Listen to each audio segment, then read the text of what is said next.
On March 17, 2025, President Donald Trump made a significant announcement. He declared that his administration would release a vast collection of files related to the assassination of President John F. Kennedy. These files, numbering in the tens of thousands, had been held in secrecy for over half a century. This decision marked the fulfillment of a campaign promise made by Trump, signaling his commitment to transparency. The release was met with a mix of anticipation and skepticism from the public, eager to finally uncover the truth behind one of America's darkest days. The assassination of John F. Kennedy had left an indelible mark on the nation's psyche. Conspiracy theories abounded, fueled by a lack of concrete answers and lingering doubts about the official narrative. The release of these files, it was hoped, would shed light on the events surrounding the assassination, and perhaps finally lay some of these theories to rest. The sheer volume of documents included in the release was staggering. Over 80,000 files containing millions of pages were made available to the public.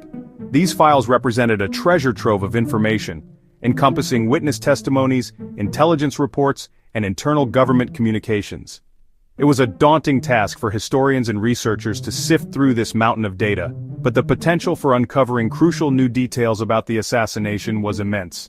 The release was not without its limitations, however. While the majority of the files were released in their entirety, some documents remained partially or fully redacted. This was done to protect sensitive information that could jeopardize national security or compromise ongoing investigations. Despite these redactions, the release represented the most comprehensive disclosure of JFK assassination-related materials to date. The release of the JFK files was met with a mixture of excitement and trepidation. Many hoped that the documents would contain bombshell revelations that would rewrite history. Some even believed that the files would finally expose the truth behind long-held conspiracy theories, revealing a sinister plot involving multiple actors and hidden agendas. However, experts cautioned against expecting any earth-shattering discoveries. Those who had dedicated their lives to studying the assassination emphasized that the vast majority of the files had already been released in some form over the years.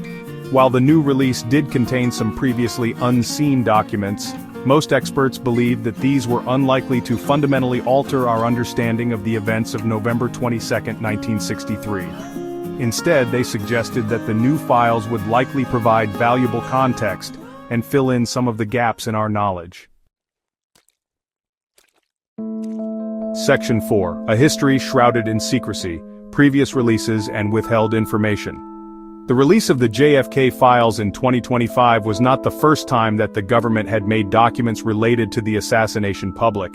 In fact, the process of releasing these files had been ongoing for decades, with previous releases occurring under various presidential administrations. However, these releases were often piecemeal and incomplete, with many documents withheld for reasons of national security or other concerns. The decision of what to release and what to withhold was often shrouded in secrecy, fueling suspicion among those who believed that the government was engaged in a cover-up.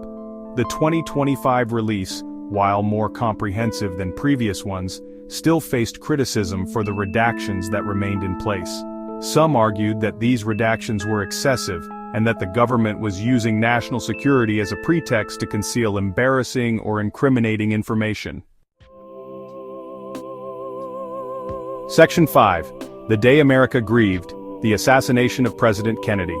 The assassination of President John F. Kennedy on November 22, 1963, was a pivotal moment in American history. As the young president's motorcade made its way through the streets of Dallas, Texas, shots rang out, fatally wounding Kennedy. The nation watched in horror as the news unfolded, struggling to comprehend the senseless tragedy that had befallen their charismatic leader. In the chaotic aftermath of the shooting, Lee Harvey Oswald, a former Marine with ties to the Soviet Union, was arrested for the crime. Oswald maintained his innocence, claiming that he was a patsy, but his protests fell on deaf ears. Just days later, before he could stand trial, Oswald was shot and killed by Jack Ruby, a distraught Dallas nightclub owner. Ruby's actions only deepened the mystery surrounding the assassination, giving rise to countless conspiracy theories that persist to this day.